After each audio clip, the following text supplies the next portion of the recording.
Sudah banyak contohnya ya, orang yang membenci ulama, orang yang menghina ulama yang mati mengenaskan. Ada yang mati tercebur ke sungai, ada yang mati. Pokoknya matinya mengenaskan dan matinya itu tidak akan dikenang ya. Enggak ada gunanya untuk dikenang dan tidak ada nilainya apa-apa.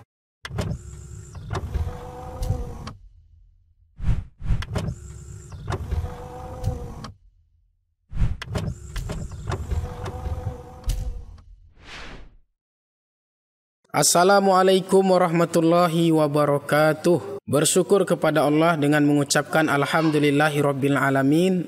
Berselawat kepada Nabi dengan lafaz Allahumma sholli ala sayyidina Muhammad wa ala ali sayyidina Muhammad.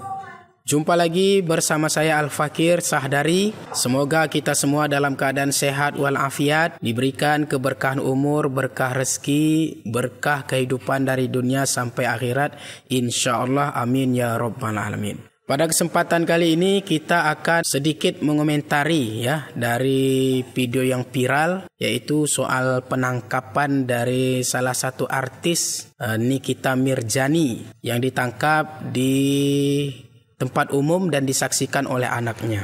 Sebenarnya kita tidak pernah ya mengomentari kehidupan seorang artis ya kan, yang selalu kontroversi. Tapi ini kenapa kita komentari? Karena ini berkaitan, nanti bisa kita ambil pelajaran ataupun ibroh ya.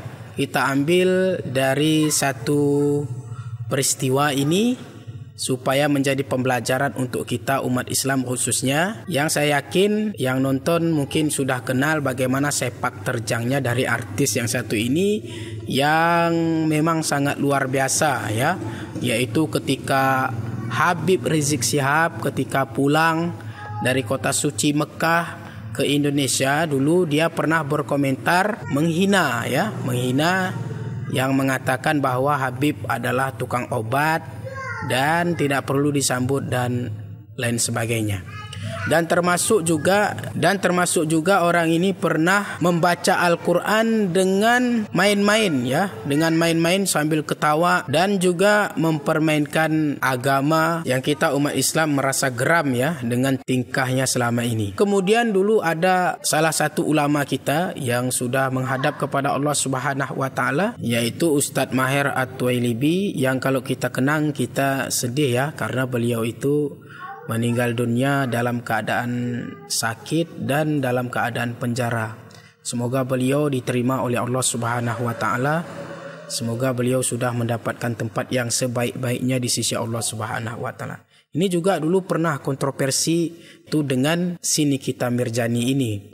Beliau menegaskan dan menyampaikan agar meminta maaf dan melakukan permohonan maaf kepada Habib Rizik Syihab. Tapi apa respon dari Nikita Mirzani ini? Lebih baik saya masuk penjara daripada minta maaf ke Habib Rizik. Dan inilah sudah terbukti. Atas omongan dan ucapannya itu, dia tidak pernah mau minta maaf dan tidak pernah menyesali kesalahannya itu. Akhirnya langsung mendapatkan efek akibat dari perbuatannya itu. Jadi jangan pernah mempermainkan ulama, jangan pernah mencaci ulama. Marilah kita semua memuliakan ulama kita ya, mencintai agama kita. Jangan dibuat main-main, jangan pernah memperolok-olok, karena itu akan berdampak dalam kehidupan kita. Coba lihat nanti ya, kalau kita tidak dapat dampaknya, nanti akan bisa jatuh ke anak kita atau keluarga kita atau apa saja nanti, yang kalau mau belajar itu semua efek ya, akibat menghina ulama, apalagi yaitu zuriat Nabi Muhammad sallallahu alaihi wasallam.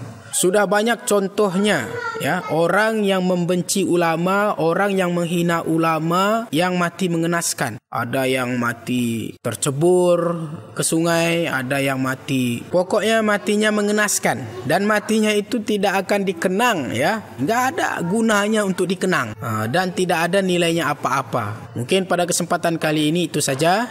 Semoga kita semua dapat mengambil ibroh ya, mengambil pelajaran. Jangan pernah menghina ulama, jangan pernah mempermainkan ulama, jangan pernah menista agama, jangan pernah memusuhi perjuangan ulama umat Islam dalam beramar ma'ruf nahi munkar menuju ridha Allah Subhanahu wa taala. Terima kasih, semoga bermanfaat. Wassalamualaikum warahmatullahi wabarakatuh.